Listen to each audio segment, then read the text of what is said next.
The house on Maple Ridge Drive was the kind of place that made people slow their cars down just to look at it. 14 bedrooms. A pool that stretched so long it looked like a private lake. Gardens maintained by a team of 5 professionals who came every Tuesday and Friday without fail. Floor-to-ceiling windows that caught the morning light and threw it across marble floors like something out of a magazine. From the outside, it looked like a dream. From the inside, it felt like a prison. Ethan Cole knew that better than anyone, because Ethan Cole lived there alone. 34 years old, worth somewhere north of $4 billion, and he hadn't left the east wing of his own house in 11 days. His wheelchair sat near the window most mornings, not because he chose to look outside, but because Marcus, his physical therapist who came 3 times a week, always positioned him there before leaving. "The sunlight is good for you," Marcus would say, in that careful, patient voice that Ethan had come to quietly hate. Not because Marcus was wrong, but because being told what was good for you felt like one more reminder that you couldn't decide it for yourself. The accident had been 2 years ago. A private helicopter going down in bad weather over the Colorado mountains. Ethan had survived. His business partner and closest friend, Daniel, had not. And Ethan's spine had taken damage that 3 surgeries and 2 years of aggressive therapy had only partially repaired. He could feel his legs. Some days he could even stand, briefly, with support. But the wheelchair was still his constant companion, and some mornings it felt like the heaviest thing in the world had nothing to do with weight. Before the accident, Ethan had been the kind of man who filled rooms.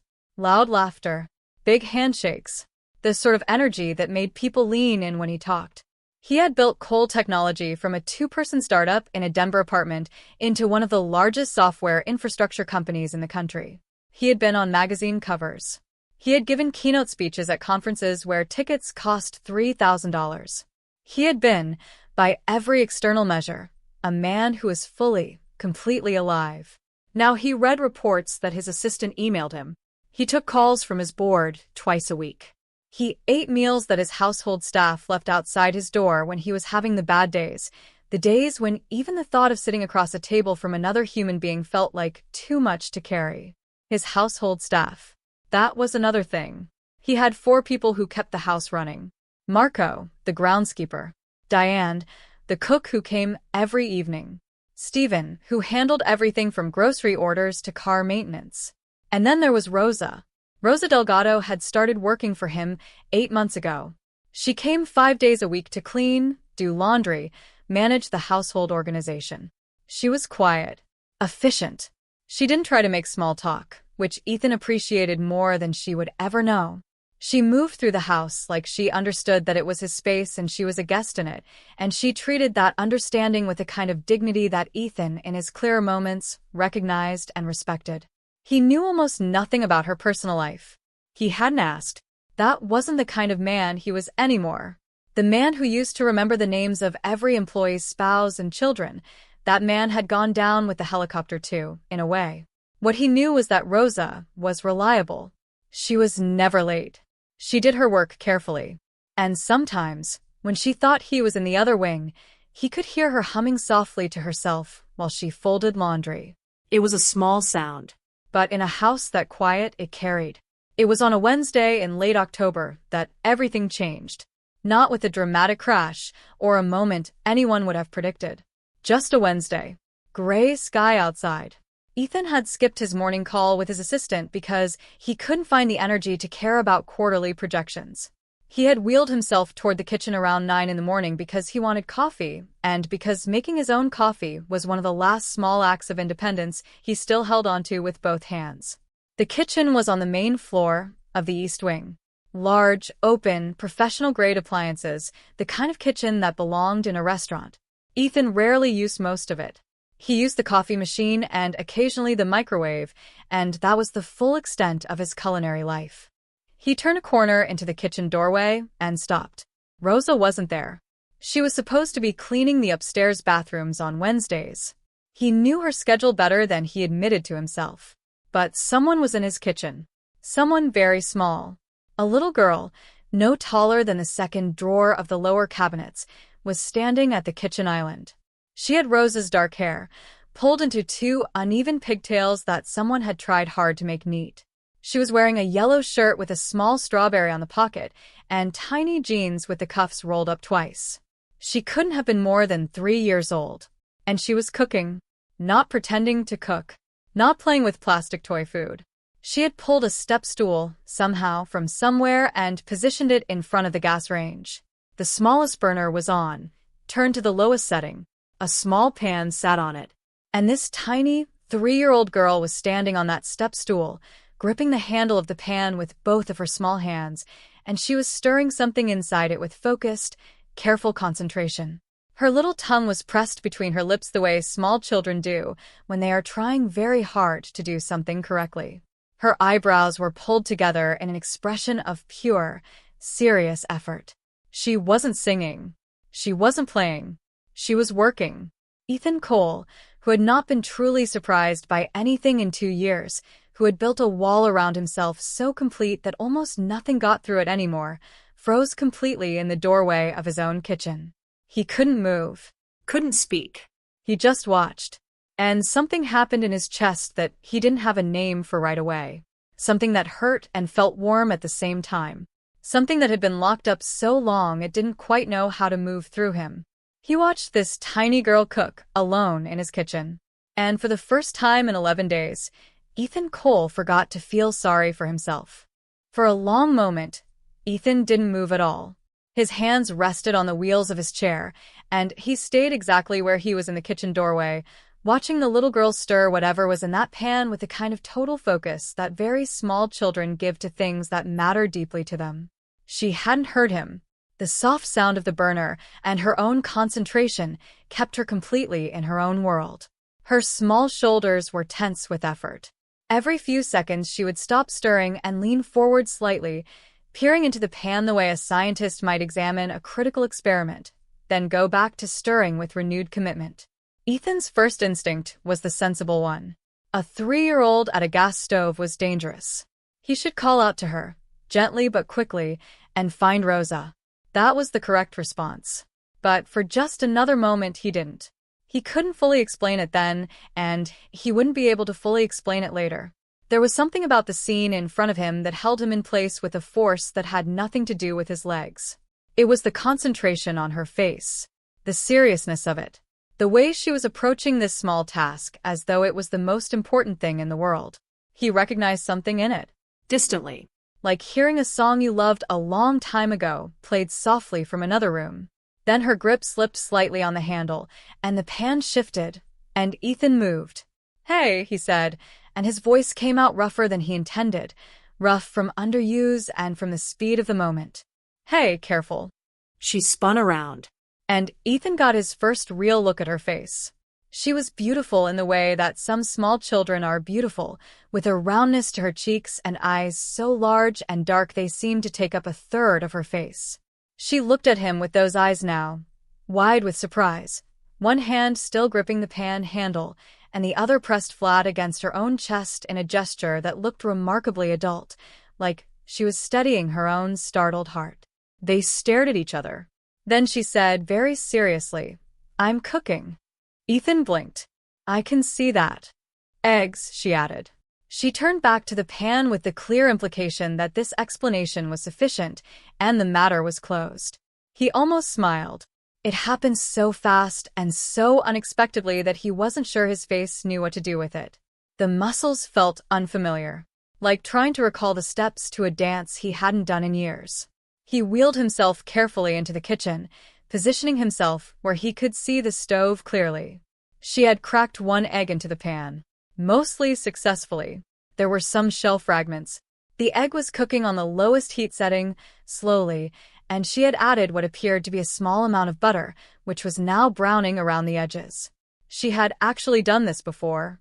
He could tell by the way she handled the pan. The grip was small but deliberate. She knew what she was doing, or at least she knew what she thought she was doing, which in a 3-year-old amounted to about the same thing. "Where's your mom?" he asked. "Upstairs," she said. Then, still stirring, she added without looking at him, "She don't know I'm down here." "I figured," Ethan said. The little girl glanced at him sideways, a quick measuring look that reminded him, painfully and clearly, of Daniel. Daniel had had that look, that quick sideways assessment of whether you were going to be a problem or not. "You gonna tell her?" the girl asked. "Depends," Ethan said. She stirred. "On what?" "On whether you burn down my kitchen." She looked at the pan. She looked at him. She appeared to take this as a reasonable position. "I won't," she said, with the absolute confidence of someone who has never once burned down a kitchen and sees no reason to start today. "What's your name?" Ethan asked. "Lily," she said. "What's yours?" Ethan. She repeated it carefully, sounding it out. Aiden. A nod. Filed away. "Why do you have that chair?" Nobody in 2 years had asked him that question so directly. Adults danced around it. They looked at the chair, and then looked carefully away. They spoke to him in the slightly elevated, deliberate tone people used when they were trying to be very normal about something they found abnormal. Lily asked it the same way she might have asked why the sky was gray today. Simple curiosity. No performance around it. "My back got hurt," he said. "Does it hurt now?"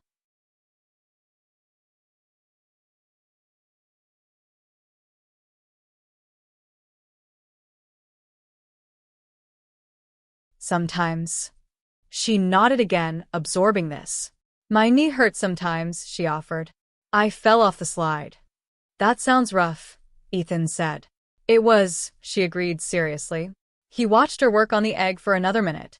The shell fragments were going to be a problem. He should probably say something. He was trying to figure out how to say it without breaking whatever strange and fragile thing was happening in this kitchen.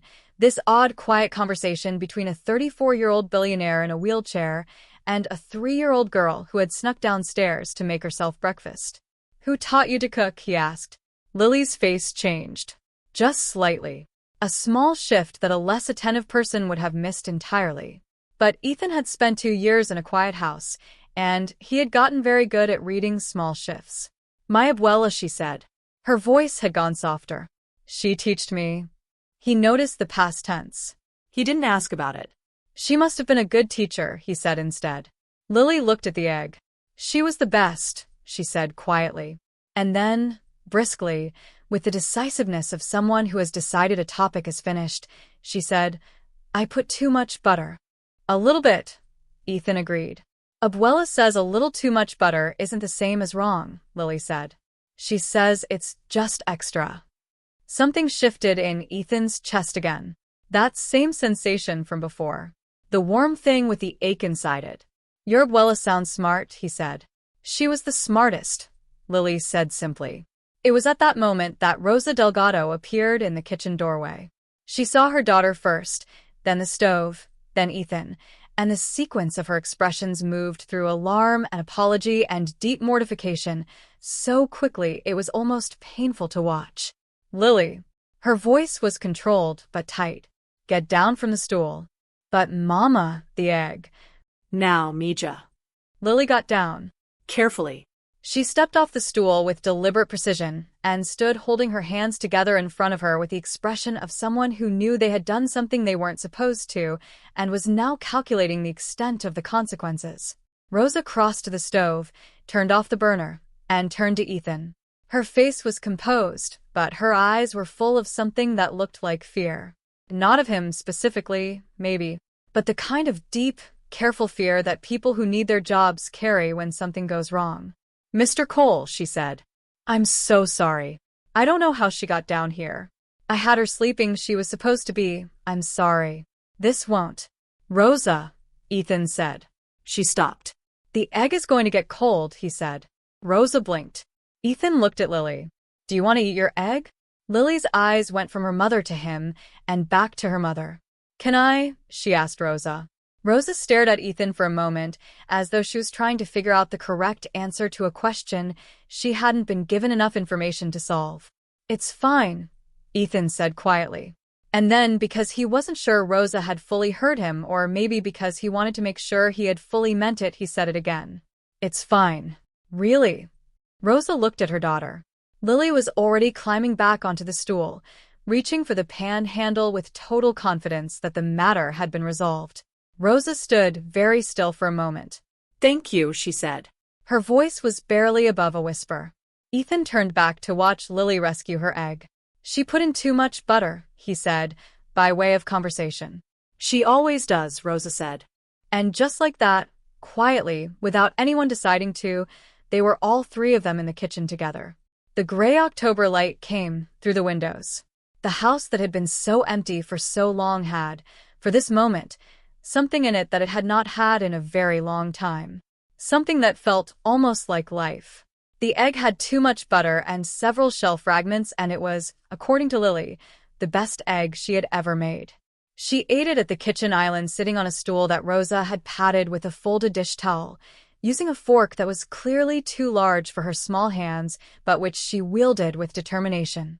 She ate with her feet swinging because they didn't reach the footrest, and she hummed quietly between bites, and she offered observations about the egg's quality with the detailed enthusiasm of a food critic who was also 3 years old.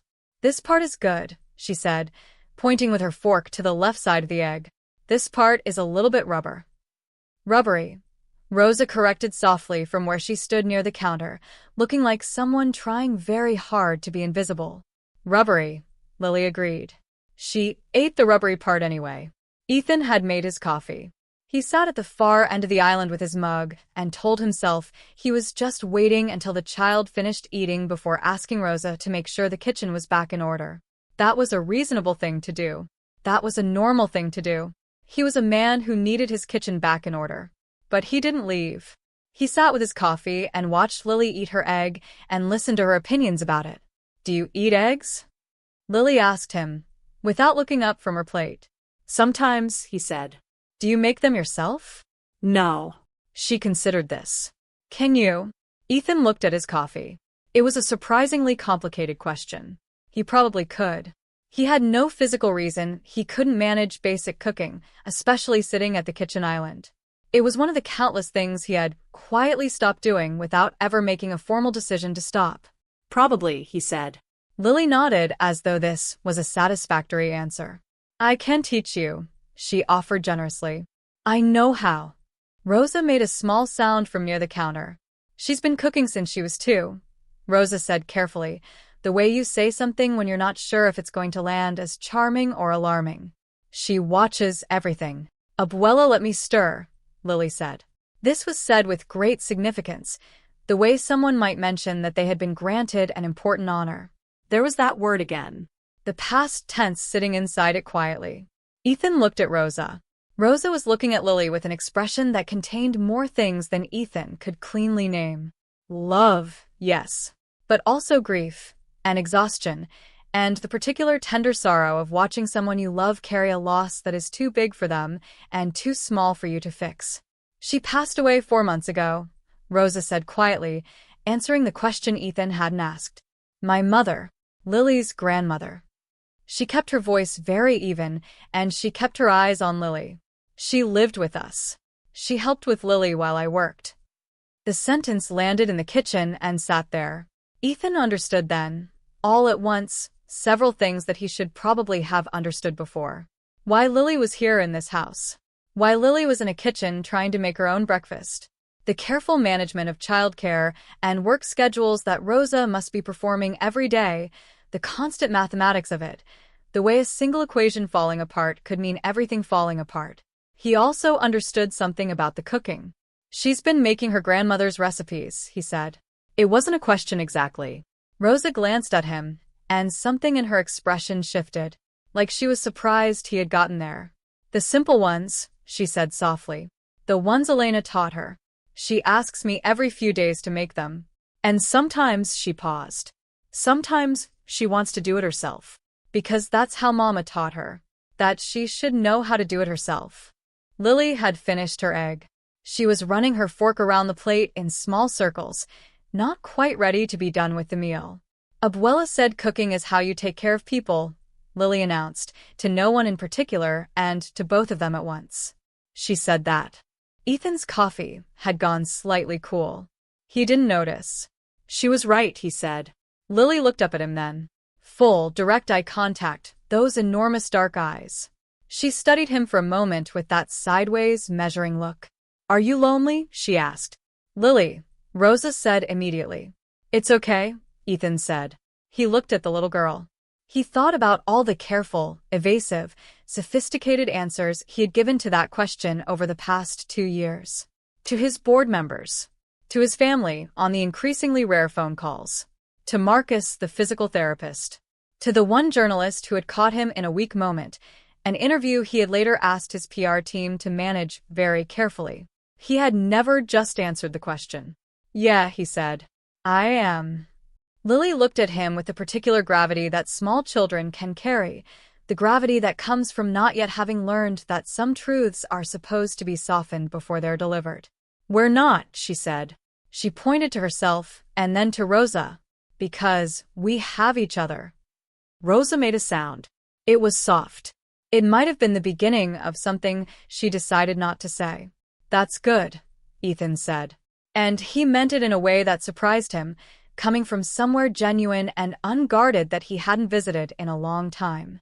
"That's really good, Lily." The little girl slid off her stool, carrying her plate with both hands at the careful angle of someone transporting something fragile, and she carried it to the sink. She couldn't reach to put it in the sink properly. She stood on her tiptoes and placed it as high on the counter beside the sink as she could reach, and then she turned around looking satisfied. "Abuela said you always clean up after," she said. "Your abuela was a very wise woman," Ethan said. Lily nodded. This was a fact. It did not require his confirmation, but she appreciated the acknowledgement. Then she walked to Ethan's wheelchair. She stopped beside it. She looked at the wheel. She reached out and touched the spoke with one small finger, not grabbing, not pushing, just touching it like she was curious about it the way she was curious about most things. "Can it go fast?" she asked. "Pretty fast," he said. Her eyes lit up. "Like a race car?" "Not quite," he admitted. She seemed to accept this limitation without holding it against the chair. She looked up at him from very close now, close enough that he could see the small details of her face, a tiny bit of egg on her chin, one of her pigtails coming loose, a small scar near her eyebrow that was probably the slide incident. "You can eat with us sometime," she said. "If you want." It was the simplest offer. Delivered without ceremony. Without awareness of what it cost or what it was worth. Rosa said her name again, softly, not in correction but in the way you say someone's name when they've said something that moved something in you. Ethan looked at this 3-year-old girl standing beside his wheelchair in his big empty kitchen, making him an invitation that no one with all their careful professional concern had managed to make feel real in 2 years. "I'd like that," he said. And he meant it. The weeks that followed were quiet. Not the old quiet, the heavy, airless quiet of a man sealed inside his own grief. A different kind. The kind that has something living in it. Lily came to the house 3 days a week now. Rosa hadn't planned it. Neither had Ethan. It had simply happened the way certain true things happen, gradually, and then all at once. The regular babysitter had a family situation. Lily's daycare had a 2-week closure for repairs.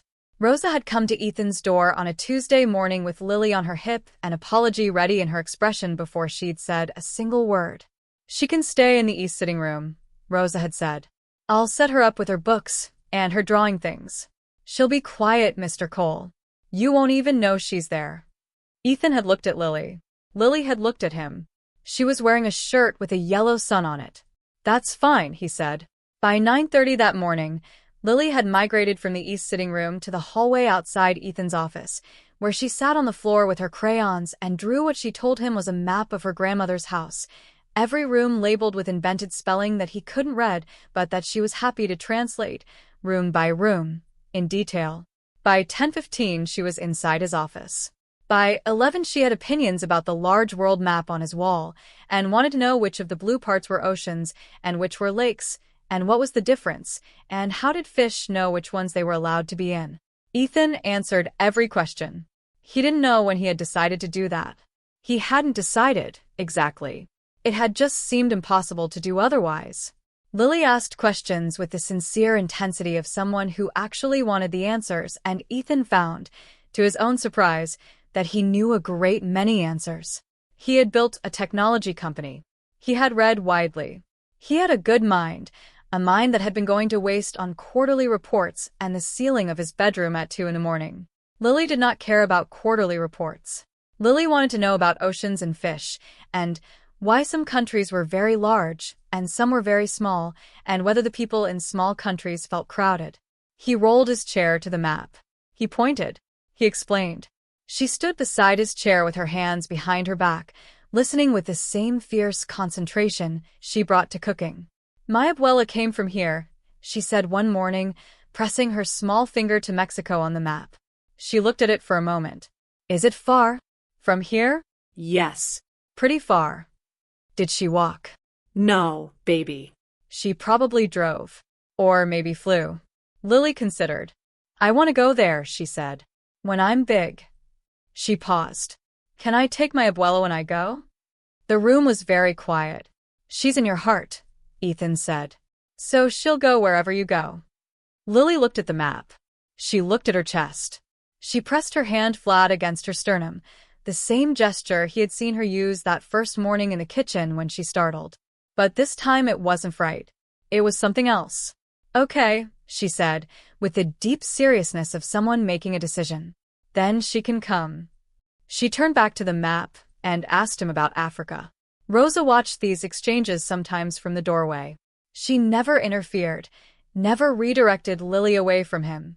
She watched with an expression that Ethan could only read as cautious hope, the look of someone who has been careful for a very long time and is beginning, slowly and not without fear, to consider that something might be allowed to be okay. He did not know what Rosa thought of him. He had never really considered it before, not in the way that involved actually wondering about another person's inner life. He was aware this said something about the man he had been before the accident, and also about the man he had become after it, and neither version came out of that realization particularly well. But he was thinking about it now. He was thinking about a lot of things now. On the third Wednesday, Lily arrived in his office in the early afternoon with a very specific plan. She had her small step stool under one arm. She was heading for the kitchen. What are you making? Ethan asked. Soup, she said. Abuela's soup. He followed her. He wasn't sure why he was surprised to discover that he had followed her, but he was. The soup was not a complicated recipe by any culinary standard, but the way Lily navigated it was extraordinary to watch. Rosa gently managed the actual stovetop, staying close, guiding without taking over. Lily directed. She remembered the order of the steps with a kind of muscle memory that seemed too precise for 3 years old. First the onions. Small pieces, she said, but not too small. She demonstrated the size with her fingers. Then the carrots. Abuela always says carrots go in happy, she said. What does that mean? Ethan asked. Lily thought about it. I think it means you put them in nice, she said. Not throwing. Then the broth. Then the waiting. The waiting was the hardest part for a 3-year-old. She sat on her step stool and watched the pot and asked Ethan every 4 minutes whether he thought it was ready yet and accepted each no with remarkable patience. You have to wait for soup, she explained to him, as though he might not have known this. You can't rush soup. I'll keep that in mind, he said. Abuela said that's how it is with most things, Lily continued. She said most good things you gotta wait. Ethan looked at the soup pot. He thought about 2 years of sitting in a house waiting for something he couldn't have named to someone if they asked. Waiting to want things again. Waiting to feel like himself again. Waiting for the particular ache in his chest that came from missing Daniel and missing his old life and missing the version of himself that used to walk into rooms and fill them up. He had been waiting, but he had been waiting in the wrong direction. Waiting for the past to come back, instead of waiting for whatever came next to arrive. A 3-year-old had understood something about waiting that his 2 years of grief and therapy hadn't managed to teach him. Your abuela was very wise, he said. He had said it before. He meant it more each time. Lily stirred the soup. She said the best things you make take the longest, she said. That's how you know they're the best. Rosa stood at the counter, very still, looking at her daughter with an expression that Ethan finally understood completely. It wasn't just grief and love. It was recognition. Elena was still here. She was here in the way Lily stood at a stove, in the specific angle of her concentration, in the things she said, carried word for word from the woman who had loved her first and most and longest. The dead stay with us that way, not in the ways we expect, in the smallest things. When the soup was done, Lily climbed off her stool and looked at Ethan with great solemnity. "You have to eat it with us," she said. "Abuela's soup is not for eating alone." Rosa looked at him. A real look, direct and honest. Not an apology, just a question. Ethan looked at the pot of soup. He looked at Rosa. He looked at Lily and her loose pigtails and her strawberry shirt standing in his kitchen like she had always lived there. "Where do we sit?" he said. November came in cold and bright that year. Ethan started leaving the East Wing. Not in the dramatic way, not with a recovery arc that looked like the ones in movies where there's a single turning point and then everything realigns itself into something clean and resolved. Life didn't work that way, and he knew that now better than he had before the accident. But quietly, the radius of his days got wider. He started working from the main sitting room instead of his bedroom. Then from the front study where the windows faced the garden, and he could watch Marco working among the late-season shrubs. He started taking his calls at the dining room table instead of propped up in bed with his laptop. Small things. Things that probably looked like nothing from outside and felt like enormous distances from inside. Marcus, who came on Monday, Wednesday, and Friday, noticed immediately. He didn't say anything for the first week. Then on the second Friday, he came in and saw Ethan already in the hallway, dressed, coffee in hand, looking out the window at the morning, and he said, simply, "You're up early." "Been up for a while," Ethan said. Marcus studied him. He had a clinician's eyes, careful and trained, and they moved over Ethan the way they always did, looking for signs. But what he was looking for, and what he found were different things than usual. "Something changed," Marcus said. It wasn't a question. "Something's changing," Ethan said, more accurately. He didn't explain. But he thought Marcus probably didn't need him to. Lily's presence in the house had become a genuine thing now, unhidden and unashamed. When Rosa needed to bring her, she brought her, and somewhere in the second week of November, Ethan had asked Rosa, carefully and trying very hard not to make it strange, whether Lily might like to spend some time here on the extra days as well. Whether there was a better arrangement. He had a house with 14 rooms. He had a sitting room with a bay window full of light that had never been used as anything but a place for Lily's coloring books to spread out across the window seat. Rosa had looked at him for a long moment. "Why?" she asked. Not harshly, genuinely. And Ethan had thought about it, honestly, the way he hadn't thought about much for 2 years. "Because she's good for me," he said. "And I'd like to think the house might be good for her. And because he started again. Because I think I stopped understanding what it felt like to have something to get up for. And I think she helped me remember." Rosa was quiet for a moment. "She lost her grandmother," she said finally. "The most constant person in her life besides me. And she's 3. She doesn't fully understand what that means yet. But she feels it." She looked out the window. "I worry that she's filling in that space, with other people. Attaching too fast to people." "That's a fair thing to worry about," Ethan said. "I don't want to be another loss for her." Rosa looked back at him. "Then don't be," she said simply. It was the most direct thing she had said to him in 8 months of working in his house, and it landed cleanly and without drama, and it meant everything. "I won't," he said. And he meant it the way people mean things when the promise is also a decision. The arrangement they found was practical, and also something more than practical. 2 additional days a week. A proper space for Lily set up in the sitting room, low shelves added for her books, a small table at her height that Marco built on a Sunday and sanded twice and painted yellow because Lily had specified the color. A second step stool kept permanently in the kitchen. Because the cooking continued. Lily cooked with the same dedication she had on that first October morning, and her range expanded. Not dramatically, and always with Rosa nearby for the actual managing of heat and sharp things, but consistently. She made her grandmother's eggs. She made the soup twice more.